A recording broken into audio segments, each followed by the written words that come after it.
দলের অ্যাকাউন্টে লেনদেন বন্ধে ব্যাংকে চিঠি তৃণমূলের কোষাধ্যক্ষ অরূপ বিশ্বাসের। বিদ্রোহে টালমাটাল দল, এবার কয়েকশো কোটির তহবিল নিয়ে সংকটে কালীঘাট তৃণমূল। গ্রেপ্তার প্রাক্তন উত্তরবঙ্গ উন্নয়ন মন্ত্রী, নিয়ে যাওয়া হলো দিনহাটায়। আবাসের কাটমানি থেকে এনজিওর কাছ থেকে টাকা তোলার অভিযোগ, ফুলবাগানের বাড়ি থেকে পাকড়াও। জালি কলকাতার আরেক প্রাক্তন তৃণমূল কাউন্সিলর, পুরীতে কলকাতা পুলিশের এসটিএফের হাতে গ্রেপ্তার সুশান্ত ঘোষ, তোলাবাজি হুমকি সহ একাধিক মামলায় ধৃত। তৃণমূলে 9 বছরে 163 বিঘা সরকারি জমির মাটি উধাও, জোকায় 300 কোটির দুর্নীতিতে নাম জড়ালো অভিষেকের। আমফানের ত্রাণের টাকা 9-6 এফআইআর।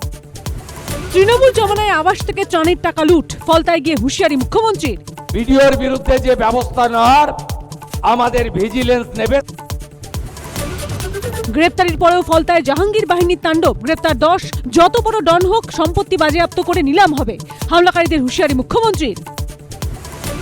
তোলার টাকাতেই কেজি কেজি সোনার মালিক সব্যসাচী, মিলেছে আরও রসিদ, কোর্টে দাবি পুলিশের। নগদ এফডিতে প্রায় 4 কোটি বাজেয়াপ্ত, অ্যাকাউন্ট ফ্রিজ, ফের ছোড়া হলো ডিম। ফ্রান্সের G7 সামিটে মুখোমুখি মোদি ট্রাম্প, ভারতের উপর হামলা হলে পাশে থাকবে আমেরিকা। বৈঠকের পর প্রধানমন্ত্রীর প্রশংসা করে বার্তা ট্রাম্পের। প্রথম ম্যাচে সহজ জয় ইংল্যান্ডে, 4-2 বিধ্বস্ত লুকা মদ্রিচের ক্রোয়েশিয়া। হ্যারি কেনের জোড়া গোল, একটি করে গোল বেলিংহ্যাম, রাশফোর্ডের। অরূপ বিশ্বাসকে দায়ী করে পুলিশকে মেল মেসির টিমের, দাবি শতদ্রু দত্তের। 3 বার হাজিরা এড়িয়ে কোথায় বেপাত্তা প্রাক্তন ক্রীড়ামন্ত্রী? ঘণ্টাখানেক সঙ্গে সুমন, রাত 8টা।